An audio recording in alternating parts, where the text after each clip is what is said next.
Mr. Vineet Agarwal. As you briefly highlighted the role of ASSOCHAM in strengthening India-Singapore relationship, may I request Mr. Neeraj Bhagat, Director, NPC Advisors Private Limited, to give remarks. And also, given his vast experience in the field and also the knowledge of also for investors and their reactions towards the pandemic, Mr. Bhagat, what do you think about the investment directions and possibilities would be in the post-COVID-19? And what would be your advice to the Singapore investor for facilitating their investment in India? Over to Mr. Bhagat, sir. Thank you. Thank you, Mr. Dorairaj, for the introduction. First of all, it's an honor to be part of this webinar and speaking the opportunities given by ASSOCHAM to speak at this webinar. So as already discussed with the previous speakers, there are a lot of opportunities between India and Singapore. And now I will discuss something about the opportunities for the Singapore companies that are looking to invest into India. Now, I'll just share some statistics between India and Singapore. Now, Singapore is the 8th largest source of investment in India and the largest among the ASEAN members. When you see the bilateral trade between India and Singapore during the fiscal year 17-18, there was almost a bilateral trade of $17 billion. Which increased to $23 billion during the fiscal year 19-20. And during COVID also, when all the economies across the globe are facing problems, there was a bilateral trade of almost $7 billion during the first 5 months of the fiscal year 2020. And it is expected that before end of the fiscal year 2021, there could be a bilateral trade of around $27-28 billion. It's a good sign considering that COVID is also in place. Now I will discuss, throw some lights on the FDI statistics. With the fiscal year 19-20, the Singapore invested almost $14 billion into the India as an FDI. And during the fiscal year 2021, first 3 months, there was a FDI of almost $1.8 billion from Singapore. And you can see from right from after opening of the economy by the India and signing of a CISA agreement, the FDI is continuously increasing from Singapore to India. And it's a good sign, and it's a good sign and development for both the countries. Similarly, you'll be surprised that when the Indian issuers they issue their bonds outside India, 80% of the bonds are issued on and listed on the stock exchange in Singapore. That is because of the conducive business environment in both the countries.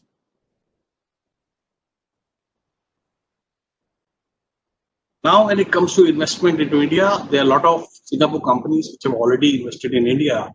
And as per the record, there are almost 440 companies from Singapore which are registered in India, which include 2 banks, a major one being DBS Bank.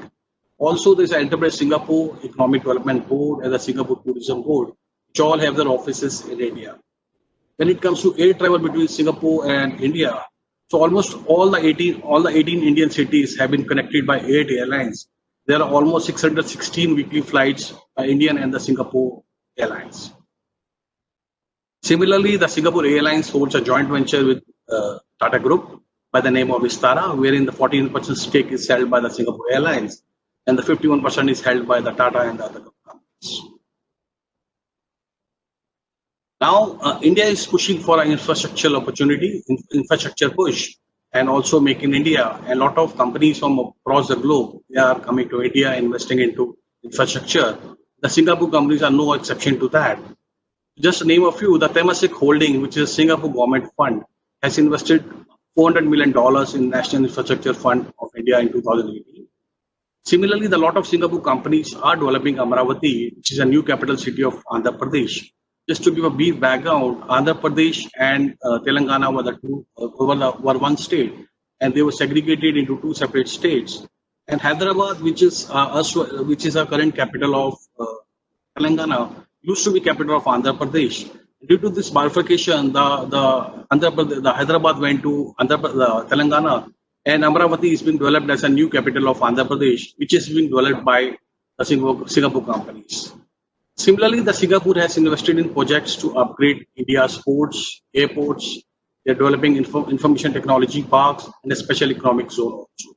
So as you can see, a lot of investment is already there in the infrastructure space of the Singapore companies. Tourism, India is the 3rd largest source market for Singapore, and almost 1 million visitors visited Singapore during the fiscal year 2019, and the number is expected to grow post-COVID. Similarly, the Singapore Tourism Board is doing a lot of activities in digital space to promote Singapore tourism. And during COVID also, it did a lot of digital activities to promote Singapore tourism.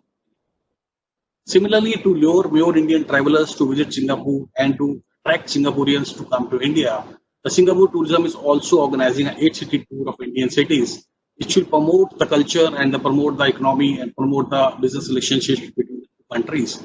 And it's a good sign from the Singapore Tourism to promote the Indian tourism to Singaporeans. Now there are a lot of opportunities in the agriculture space also.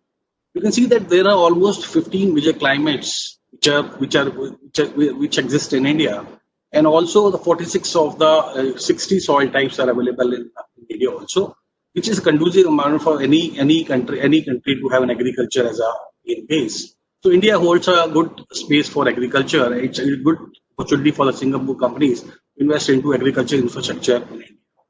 Similarly, the India holds a name as the largest rice supplier to Singapore, along with the fresh vegetables and the dairy products. And in 2019, India was the 9th largest exporter of agriculture products. The total value of exported agriculture products stood at $37 billion. Now, there are a lot of incentives that have been offered by Government of India to invest into India. The major one being the sovereign funds. Any sovereign funds, if it invests into infrastructure projects in India, so they are given 100% tax exemption till 2024 on any income that could be in the form of interest, dividend, capital gain, or any form of income. You draw from these funds, from these investments in India that are exempt from tax. That's a good sign, and a lot of sovereign funds are already expected to invest into it. Similarly, to promote manufacturing, a lot of the incentives have been given to promote manufacturing in India. And in this way, in this direction, the Government of India has reduced the corporate tax to 15%. Instead of a normal 25% for the companies who start manufacturing, set up a base in India. Now, there are a lot of production-linked incentives also, which are available for foreign companies looking to set up a base in India for electronic components and semiconductors.